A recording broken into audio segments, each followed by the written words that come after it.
Okay, it's a new year, it's 2013, and today we are doing the Type 51 Carbine, better known as the Covenant Carbine. The Covenant Carbine has been shown up in Halo games since Halo 2, where it was designed to be the Covenant counterpart to the battle rifle.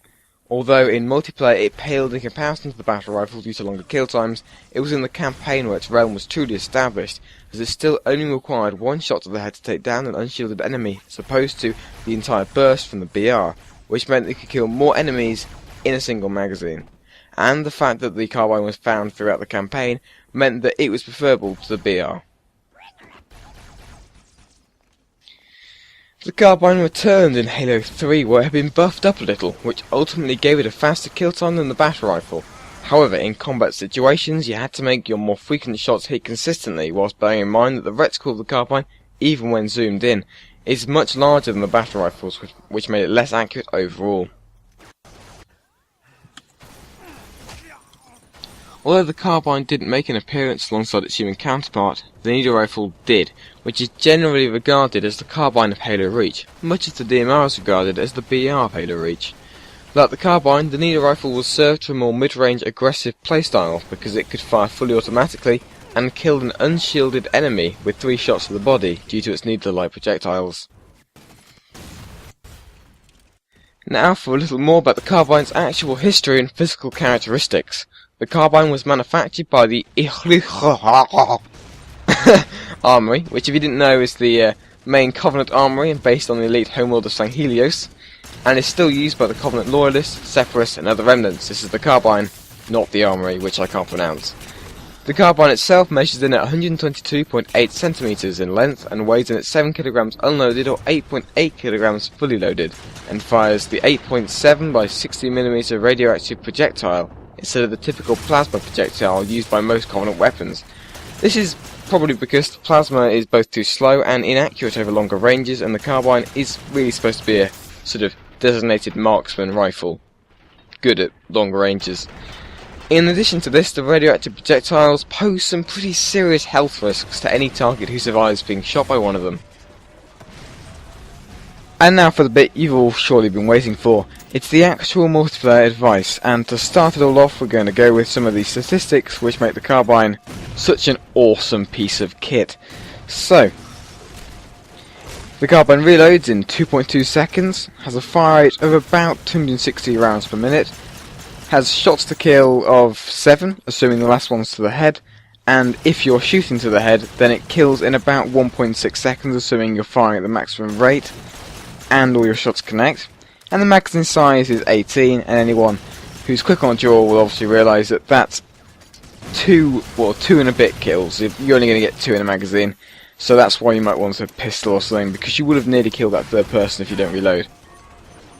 Bear in mind that these are all pretty rough statistics, because I've done this all myself. I've basically just got a stopwatch and played and taken the results multiple times. So this might not be perfect, exactly what the in-game code says, but practically this is pretty accurate. Factoring in all these characteristics, I'm going to recommend loadouts based around the armor abilities which I believe suit the carbine's mid-range superiority and deadly headshot combinations the best. Okay, now for our first loadout, Sneaky Ninja of Plasma Death.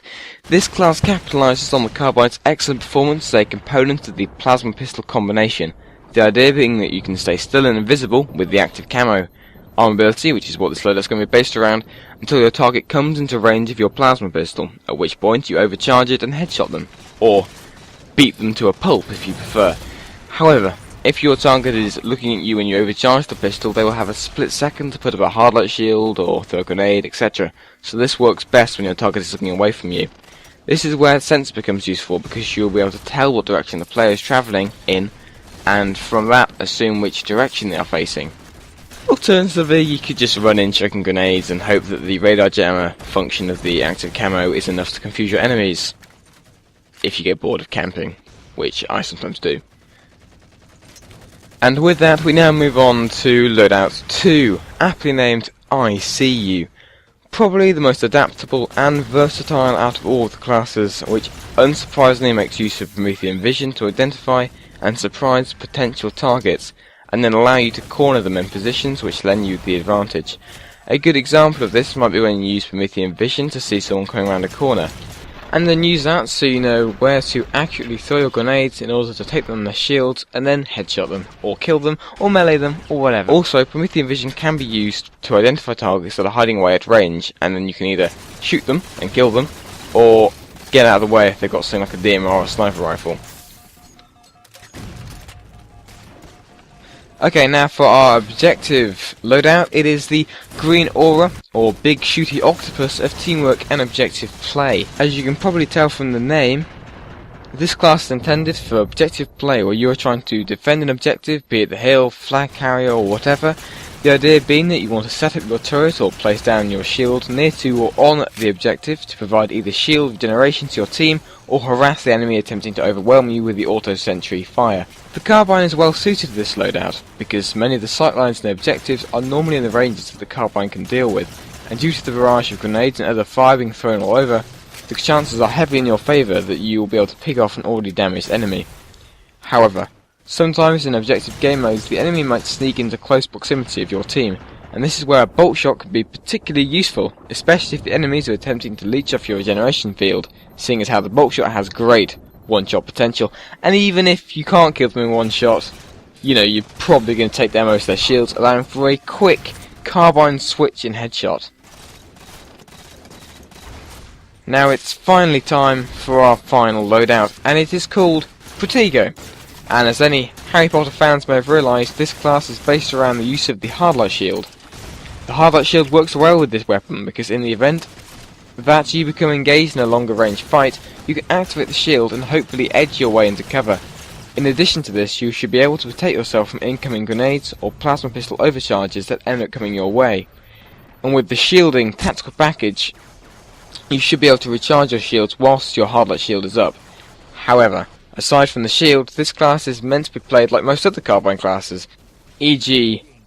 hoping your enemy's shields magically disappear and then shooting them between the eyes.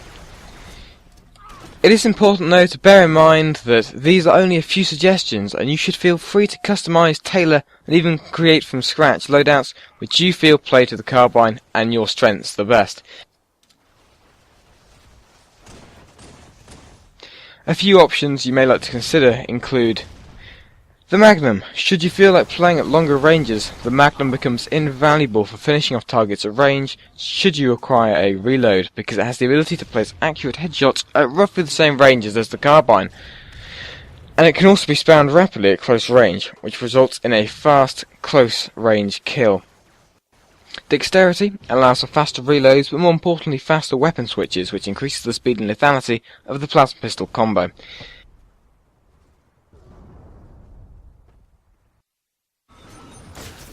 Anyway, that is all from me. I hope you enjoyed my weapon guide.